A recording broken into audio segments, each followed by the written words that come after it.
Hey guys, welcome back to the workbench. This is, I think, technically part 3 in our series on warm glow and warm dim LED bulbs.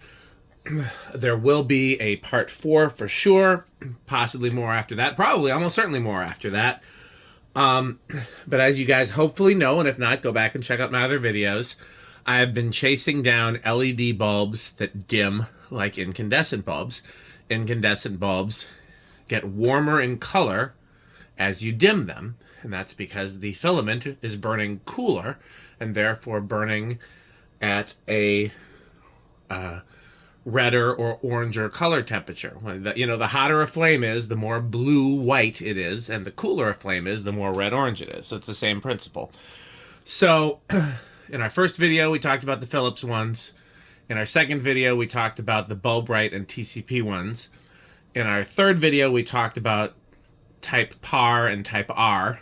By the way, I did look up the difference between R30s and BR30s, and they just slightly changed the shape of the reflector to make it more efficient. And this video, we're focusing in on PARs, and then we'll do another video focusing on just reflectors, and then we'll see what happens after that. But, so yes. Philips, as I stated in the last video, Philips has PAR30 and PAR20, and we're going to try those. Those are the new ones. We'll see how they compare. Here's the old Philips PAR20, the previous line of warm glow products. Here's the two TCPs. Philips does not have a PAR38. I wish they did, because theirs look a little bit closer to a glass bulb, but they do not. TCP does. TCP does have a few different beam angles, and they do have a PAR30. The PAR30 just was... So I needed a PAR20, which is why I bought this one. And I didn't need a PAR38, but I just looked at the PAR30 and the PAR38 to see which was easier to get in terms of in stock and which websites had it. And that's how I ended up with the 38. The 30 was a little bit harder to find. So just assume that the TCP PAR30 performs this similarly to the PAR20 and the 38. They also, I believe, have an MR16. Somebody was asking me about a PAR16. I couldn't find a PAR16, but they do have an MR16, so at least that's the right diameter. Yeah, so those are the options for today. Again, there are more options out there, but of the ones that I could find, these were the ones that were easy to get. This will be all of the Philips options, I believe, as far as PARs are concerned. It is not all the TCP options. TCP has more options. If there's a third brand that has warm dim PARs, I haven't found it yet. I hope more brands will continue doing this. Okay, so here's what we have for starters. All of these you would have seen in previous videos at one time or another. This is just a standard LED PAR20 that does not have a warm dim feature. This is the older Philips one.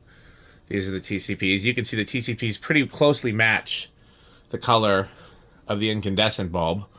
The Philips is a little bit less warm, and that is... I'm not sure how the camera is picking it up, but this is much cooler in color than that. This is a little cooler in color than that. These two are, you know...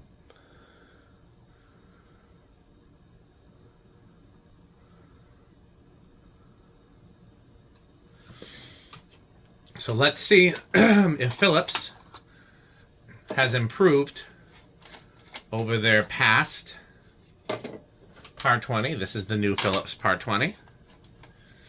And this is the new Philips PAR30. It's interesting they didn't have it in the long neck version. They only had it in the short version, which I guess is fine because you can just use the long version with a socket extender. So, okay, so here's going to be the moment of truth. This is the whole point of this video.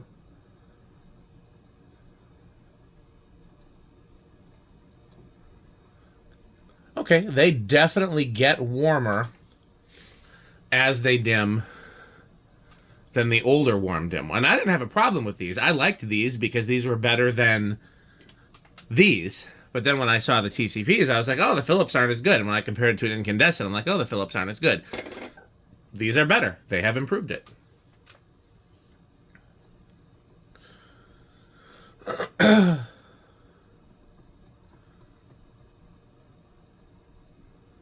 Again, this is a little bit warmer than these. If anything, this for some reason looks warmer than this, but I think the smaller bulb It's just harder to...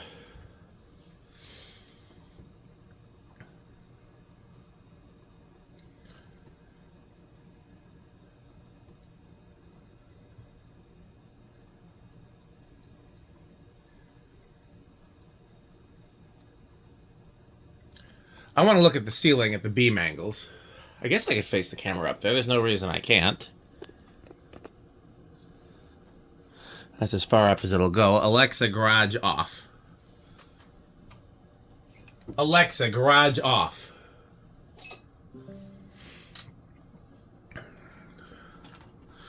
Okay, so here we have just the PAR20. Here we have just the TCP PAR20. TCP is a little more concentrated, I would say. Philips is a little broader. Philips didn't give me options on beam angles either. TCP did. Let me see, look at the packaging and see if it even says what beam angle it's supposed to be.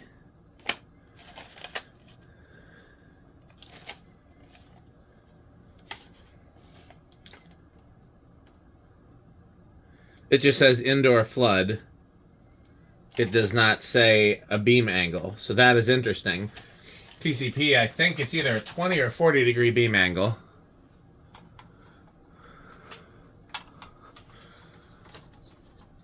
Yeah, the TCP is definitely a more concentrated beam, which I appreciate. Just compare it to the big boys. That's clearly a wider flood than the PAR20 TCP. Yeah, I think, and that's a 40 degree. I know the TCP PAR38 for sure is a 40 because I tried to get a 25 and it wasn't in stock. That's a 40. And that is similar, but a little narrower than the Philips. I'd be shocked if the Philips were intended to be anything wider than a 40. I'm just going to try the old Philips just to compare. Oh, that's much narrower. Interesting. The old Philips is definitely narrower than the new Philips. Put the new one back in. Interesting. Okay, let's put it back down onto the bench here. Yeah, I would say, because it's important to me that my PARs be PARs. I don't want light everywhere. I want them because I want a focused beam. And I would say that the TCP ones are better at that.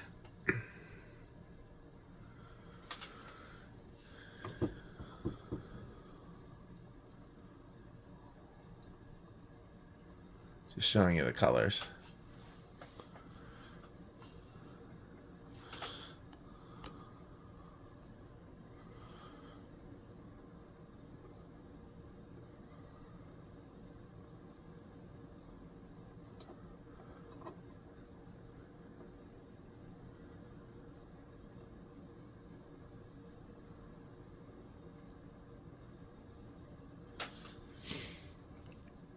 They all dim pretty smoothly. Smoother than the regular LED PARs. I wish Philips and the let me see, because they came in, the packaging was ripped like this when I got it. It wasn't like I ripped them open like this. I'm not an animal. 3000K at full brightness. Yeah, they do not say a beam angle, which is curious to me. I would like to have a beam angle, but yeah, these are just flood with no further information.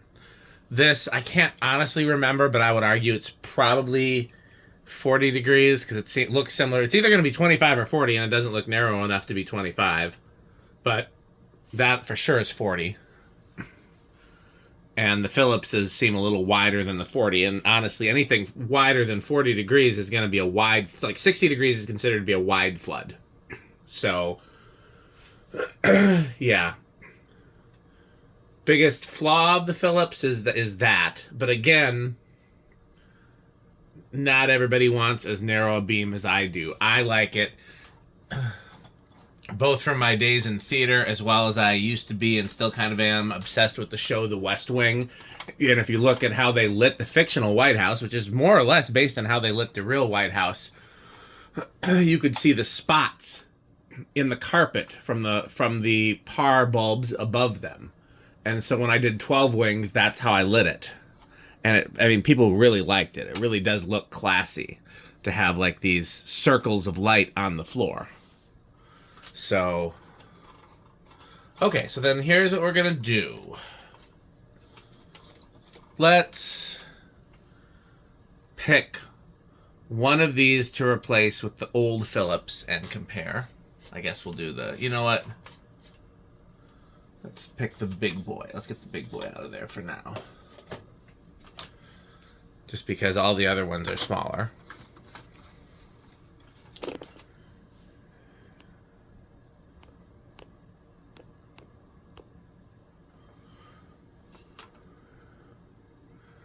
So one of the things that I'm finding interesting is the old Philips does not dim quite as smoothly as the other ones. It dies out a little on the quick side. So they definitely did some improvements to their warm glow products.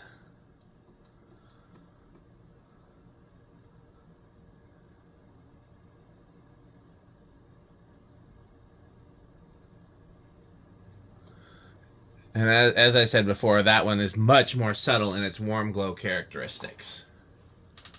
Let's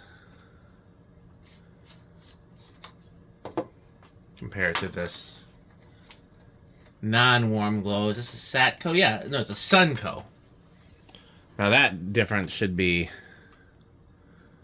blatantly obvious. First of all, that is the worst at dimming out of all of them.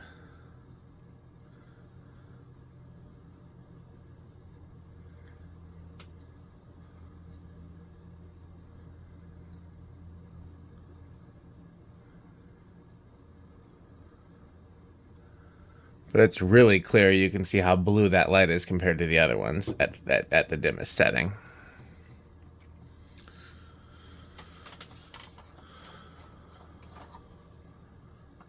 Okay, now we will have one of each. We will have one new Philips, one TCP,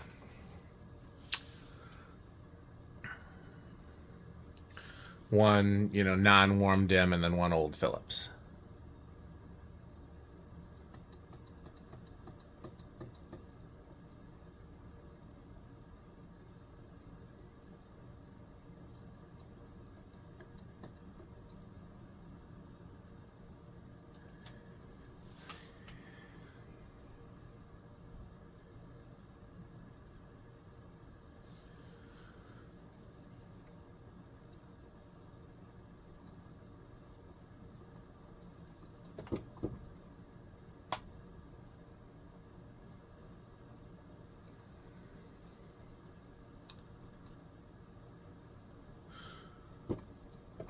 Okay, I'm gonna look at the beam angles one more time, comparing these four. I'll let you guys look at the ceiling, because why not?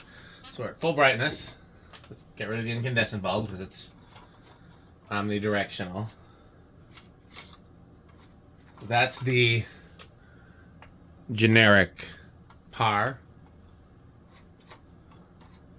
That's the old Philips. They are very similar in their beam angles, if anything. Yeah, they're very similar. Here's the old Philips. It's a little more focused. And there's the TCP. It's also a little more focused. Okay. Well, I like to have a summary at the end of these videos. I like to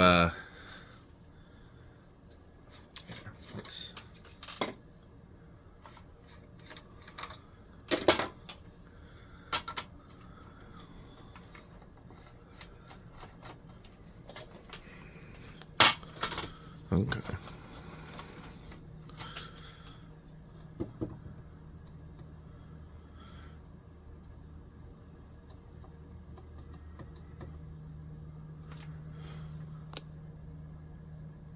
Why is that so blurry? There we go. Okay, so here's my summary. Overall, I'd say the TCPs beat the Philips. The warm dimming function is a little more accurate. You can order different beam angles, and the beams are more tightly focused. Where the Philips wins, they're easier to find. You can get them through Amazon or Home Depot, although I think you have to special order them. I don't think anywhere currently stocks them. I could be wrong.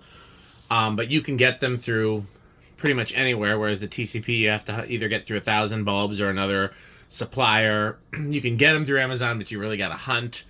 You get the idea. So the TCPs are just plasticky. That's the only thing I don't like. I want them to look like the glass bulbs. And the Philips, they do from the side. The lens still doesn't look fully like a glass halogen, but the sides do. So I still want somebody to make a PAR38 with a hexagon in the center or octagon. I can't remember what shape it is, but you guys know the shape that's in the center of those. Because that's what I used to buy. And it looks good in a fixture because we're used to seeing that in vintage fixtures. I put this in a vintage fixture. You're going to say, what? What's that? But, yeah. So, overall performance, selection, tightness of focus, and, beam angle options, definitely the TCPs win. Philips wins in terms of availability and in terms of the fact that they look closer to the look of the bulb itself. We'll just put it that way. Other thing I was going to try to compare was price. I was going to say the Philips is cheaper, but that's not really the case. It depends where you get them. If you're getting the TCPs through like 1000bulbs.com, they're like $5 a piece, which I think might technically be cheaper than Philips, but there's not free shipping unless you place a big order. Whereas Philips you can get through Amazon or Home Depot. I don't know what Home Depot's shipping policy is, but Amazon is, if you have Prime, then everything's free shipping. So, yeah, price is a toss-up. So, yeah. But, I mean, again, they're all great. I'm definitely going to be... I don't think I'm going to replace... I've got these all over my house. I've got some of these in my living room. I've got all the track lights in the music room have these. I don't think... I'm going to experiment with replacing some of them with these and with these, but it won't be all of them. One of the reasons is I have some 10-degree spots in these in the music room that are 10 degrees for a reason. And nobody else has made a 10-degree PAR spot that is warm dim. Not the current Philips lineup, not the TCP lineup. And so those will just stay the old Philips until they die, because I do need them to be 10 degrees, because otherwise the room would look too washed and light. But maybe in my living room I'll be experimenting with some of these. That's how I ended up down this rabbit hole in the first place, is it was adding some lighting and changing some lighting around Christmas time, and I needed to find some more warm dim PARs. And at the time I thought the Philips no longer had these, because I couldn't get these anymore, and that's what started me down this whole rabbit hole. And I went to 1000 bulbs, which is where I go to when I need to make like a commercial order, but it's not a big enough order that I'm going directly to Bulbrite or the manufacturer. Like when I was ordering for the museum, when I was ordering for 12 wings, I would go directly... Tom had an account with Bulbrite, so I just go straight to Bulbrite for the museum. 12 wings, I went straight to a factory in China. You get the idea. But when I need a small order that's commercial, I go through 1000 bulbs. And so I went to them and I was like, what do you got that's warm dim? And that's how I found out about these, and that's how we went down that whole rabbit hole. So I will be experimenting with these and probably this in my living room. I don't know if this will fit. There's one fixture I don't think a 38 will fit, but we'll find out. We'll try it. What's the harm? But yeah, and then I have the Type R's in the bullet lights in the garage, and yeah. So, I'll be experimenting with them, but I am going to do one more video on the Type R's and BR's for sure, because I have some more coming later this week. So stay tuned for that. In the meantime, thanks for watching. I hope you've enjoyed this video. I hope it's helped somebody. Continue to support our sponsors, and the way to do that is to buy Fanstick and to buy Pedro's. Thanks for watching.